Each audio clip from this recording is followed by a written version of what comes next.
Assalamualaikum warahmatullahi wabarakatuh. Alhamdulillahirabbil alamin wassalatu wassalamu ala asyrafil anbiya'i wal mursalin wa ala alihi wa sahbihi ajma'in.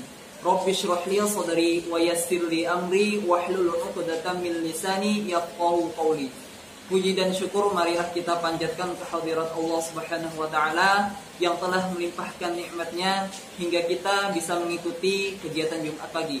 Salawat serta salam kita haturkan kepada junjungan kita baginda Nabi Muhammad SAW beserta keluarga beliau, para sahabat, para tabi'in dan tabi'at, dan kita selaku umatnya hingga yaumil qiyamah.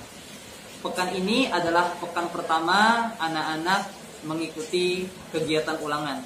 Pesan dari Bapak, anak-anak jangan pernah lupa berdoa, jangan pernah meninggalkan membaca Al-Quran, dan jangan lupa belajar. Ya, Bapak doakan semoga anak-anak Bapak dimudahkan dalam mengerjakan soal ulangan dan mendapatkan hasil yang paling baik. Pada Jumat pagi ini, Bapak akan menyampaikan indahnya ketegasan dari kisah Umar bin Khattab. Inilah wajah kota Mekah. Wajah kota yang liar dan kejam. Kemusyrikan menjadi akar kerusakan. Kebebasan hidup menjadi pilihan. Seperti yang terjadi di keramaian pasar Ukhaz. Di pasar Ukhaz inilah nafas busuk kota Mekah mulai berhembus. Di sini diperjualbelikan para budak, lambang penindasan terhadap sesama. Di sini pula para jagoan gulat beraksi. Salah satunya ialah Umar bin Khattab. Siapa yang tidak mengenal nama Umar? Umar seorang pegulat tangguh di pasar Ukhaz. Tubuhnya yang tinggi besar dan badannya yang kuat berotot. Ia ditakuti oleh banyak orang. Sampai suatu ketika Umar mendengar Nabi Muhammad menyebarkan ajaran Islam. Ia merasakan kota Mekah mulai terpecah belah. Ia berpikir, semua gara-gara Muhammad bin Abdullah. Jadi Muhammad itu harus dilenyapkan.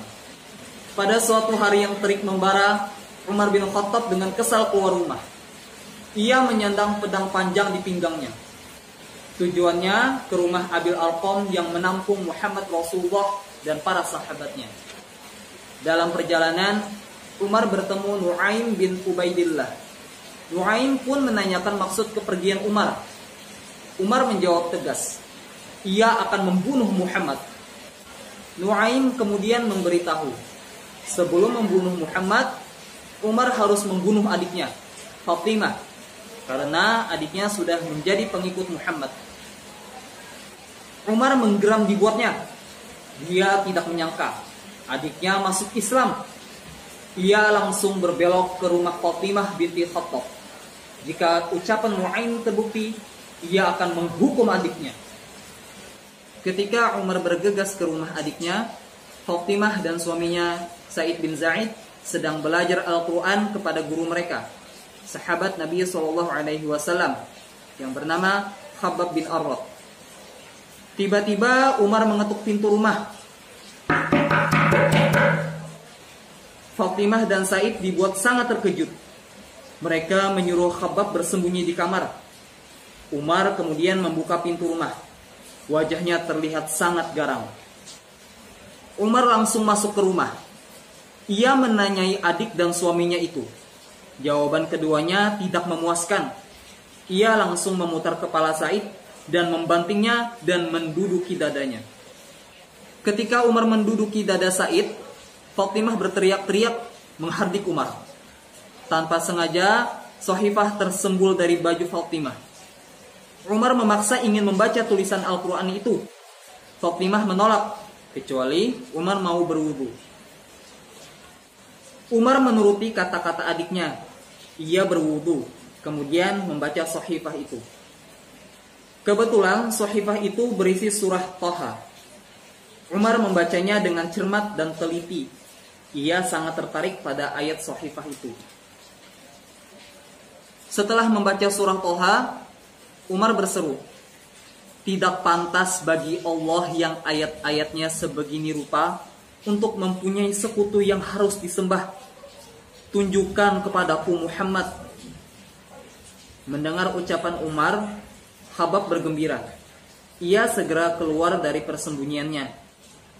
Ia pun berkata, "Bergembiralah hai Umar, karena demi Allah doa Rasulullah SAW terhadap dirimu telah terkabul."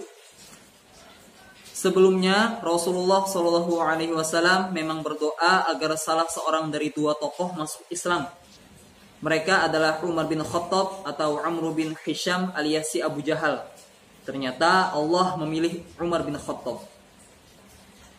Umar bin Khattab segera pergi ke rumah Abi Arqam. Kedatangannya sempat membuat Hamzah gelisah.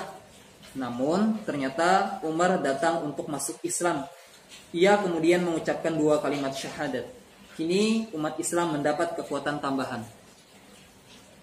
Umar bin Khattab kemudian bersumpah, ia akan mendatangi setiap tempat kekafiran. Ia pergi ke pasar Ukhaz, ke Ka'bah, dan semua tempat yang pernah didatangi saat dirinya kafir. Di sana ia menyerukan keislamannya. Umar bin Khattab kini menjadi muslim yang taat. Dia senantiasa berdiri di belakang Rasulullah.